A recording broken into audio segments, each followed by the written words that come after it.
Welcome to The Beat. I am Jason Johnson. And for Ari Melber, we have a big show for you tonight. A special interview with former President Obama's Navy Secretary on the crushing loss for Russia, that warship sinking after taking fire. But we start with the January 6th probe and the committee flexing its evidence. We're starting to see more incriminating evidence leak out, seeing just how deep the plan to steal the election of 2020 was. Newly revealed text messages obtained by CNN show Senator Mike Lee and Congressman Chip Roy going right to Mark Meadows in full support of those false claims of fraud being pushed by Trump and the MAGA team. NBC News has not reviewed these text messages. Senator Lee telling Meadows, quote, exhaust every legal and constitutional remedy at your disposal. Congressman Roy saying, quote, we need ammo. We need fraud examples. We need it this weekend.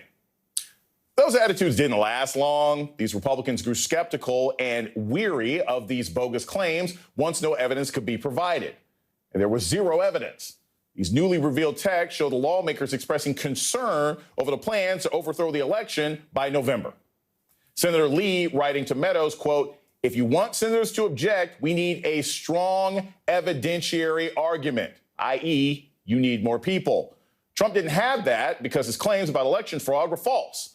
His team continued to press forward with the alternative electors plot. Senator Lee on January 3rd warning Meadows, quote, this will end badly for the president unless we have the Constitution on our side and unless these states submit new slates of Trump electors pursuant to state law. We do not. Even noting, quote, I have grave concerns with the way my friend Ted is going about this effort. Remember, Ted Cruz objected to the electoral count, but Lee voted to certify the results in favor of Biden. So did Congressman Roy, who told Meadows on January 6th, quote, this is an S-word show. We know what he was saying. Fix this now. Senator Lee's spokesperson telling CNN he has been, quote, fully transparent, and Meadows has not responded. This explosive evidence emerging as we learn about the contentious interview Trump loyalist and White House aide Stephen Miller had with the January 6th committee. Two committee insiders describing the 8-hour interview was, quote unquote, heated at times. Miller invoked executive privilege when asked about his discussions with Trump, including a phone call that White House records show he had with the former impeached president the morning of January 6th. And on the speech he wrote for Trump moments before the riot, Miller was pressed on the word we in this part. We're going to walk down, and I'll be there with you. We're going to walk down. We're going to walk down anyone you want, but I think right here we're going to walk down to the Capitol because you'll never take back our country with weakness. Sounds a lot like inciting a riot to me. Maybe I don't know. I'm nuts. Miller denying Trump was trying to incite the crowd to action. On Trump's false claims of ballot fraud and a fake stolen election, Miller said, quote, argued that the election had been stolen, claiming that there were several examples of fraud. Here's Trump's guy still insisting to the committee there was widespread fraud. It's been through the courts. We have a criminal probe on fake electors. We have a congressional probe on the lead up to the January 6th based on this big lie. Yet Trump's sidekick is denying reality on ballot fraud. Talk about this. Joining me now is former acting U.S. Solicitor General Neil Katyal and former Watergate prosecutor Jill Wine-Banks. Thank you. Two of the smartest people I could ask about this. So, Neil, I'm reading through most of this new information from CNN. And I've seen plenty of screenshots from text messages, friends going back and forth, who canceled on dinner, et cetera, et cetera. I don't know that that's always evidence. It could be in an argument. But how much can any of these text messages be used by the Department of Justice? We know that it's bad and it exposes what the Republicans were trying to do. But what can DOJ do with these text messages with the case that they're currently pursuing? I think they can do a lot. And even before we get to DOJ, I think it just paints a bigger picture about what the January 6th investigation is all about. And I think a lot of us have been wondering, why is it that the Republican Party hasn't cared more about what happened on January 6th? You know, right after it happened, Mitch McConnell and others condemned it and the like. And I think these texts today, Jason, start to point to an answer, which is that the rot wasn't just Donald Trump. It goes to many leaders in their party. I mean, Mike Lee just voted against Ketanji Brown Jackson for the Supreme Court because, get this, he said she wouldn't uphold the Constitution. I mean, my God. These texts show that this guy was, thick into the plotting of this from the start, going so far as to call Sidney Powell a straight shooter and say that the White House should meet with her. And then when Powell seemed insane, even to the self-proclaimed constitutionalist Mike Lee, he then pivoted to the next most insane person, John Eastman, and told the White House to listen to that guy. So, all of this, I think, explains why the politics have been the way they are, which has made this almost a partisan thing when it shouldn't be. And yes, right. I think this evidence can be used in a Justice Department investigation. So, Jill, I want to go to you on this. So Stephen Miller goes, he talks to the January 6th committee. He's hostile. He's, angry. He does his whole sort of Kavanaugh thing. And I understand it. Stephen Miller has been sort of committed to this movement all along.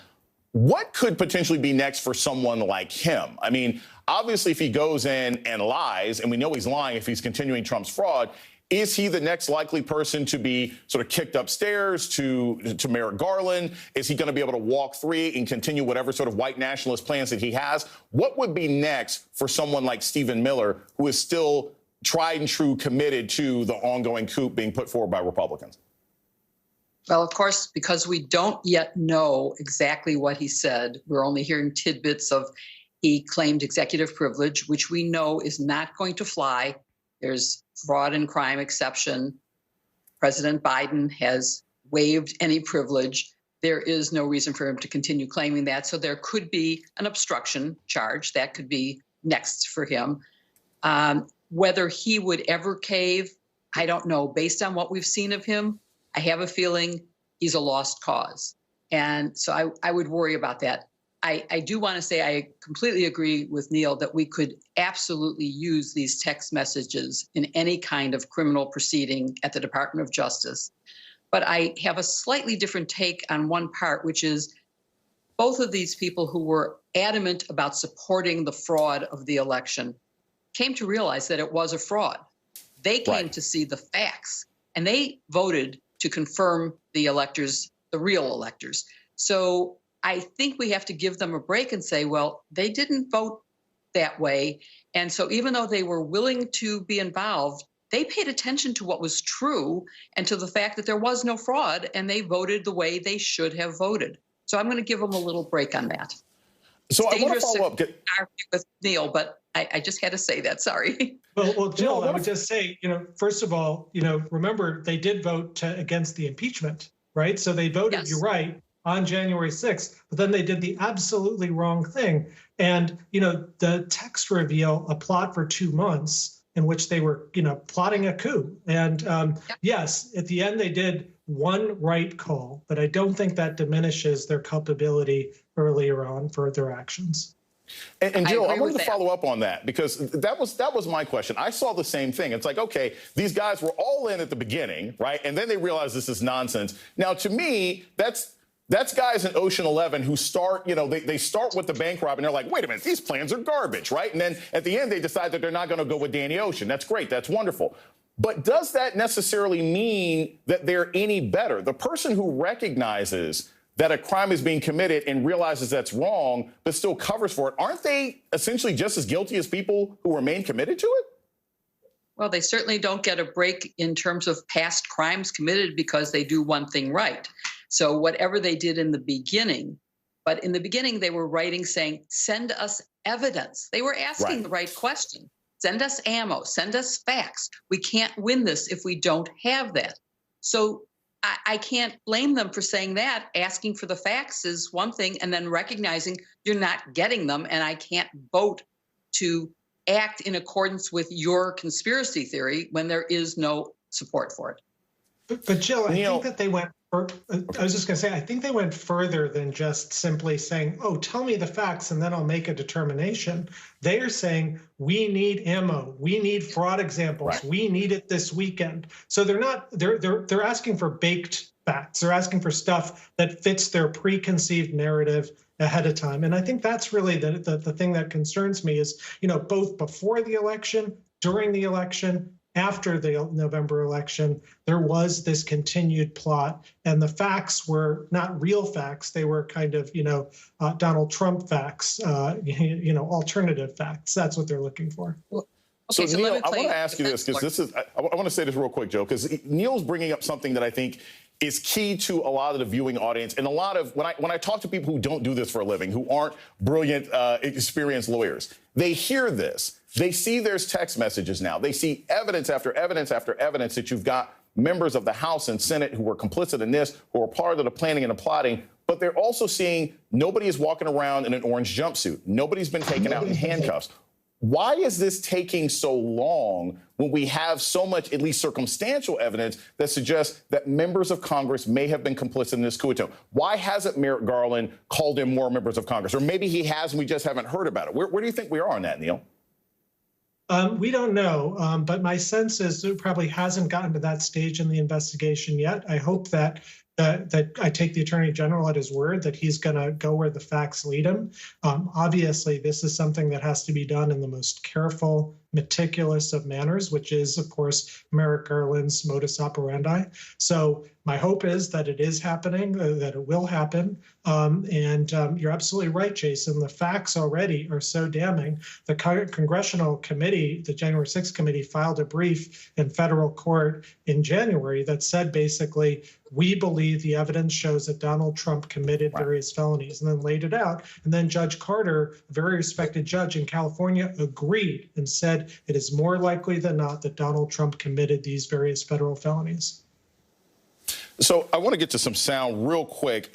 Jill, what we've got is Peter Navarro on January 4th praising Ted Cruz and talking about this plan. I want to play this sound and get your thoughts on the other side. The plan was simply this. We had over 100 congressmen and senators on Capitol Hill ready to implement the sweep. And at 1 p.m., Senator Ted Cruz, and Gosar, a representative, started the Green Bay sweep beautifully, challenging the results of Arizona. Between this and the text messages, are we still not ready for orange jumpsuits? Where do you think this, looking back on this interview again, where do you think this falls now with the information we just got, Jill? So I'm on the more aggressive side of prosecution here. I believe that we do have enough evidence. And one thing that I learned as a prosecutor is, particularly in my experience in organized crime, you could investigate forever to get the perfect case, to get every possible violation. But at some point you have to say enough is sufficient, and I'm going to go with the low-hanging fruit. I have a case and I'm going to go with it. And then you can build more cases. I think that that's really important. We got great evidence in Watergate after we returned indictments. The smoking gun tape was a pre-trial subpoena. We didn't have that when we were indicted, but we had enough to go to trial, and we could have won on what we had. We got better. But I do think that America is getting to the point where justice delayed is justice denied, and that action is called for. Neil Katyal and Joe Weinbanks, thank you so much for starting us off with a hot segment. You're giving us information and insight that we need.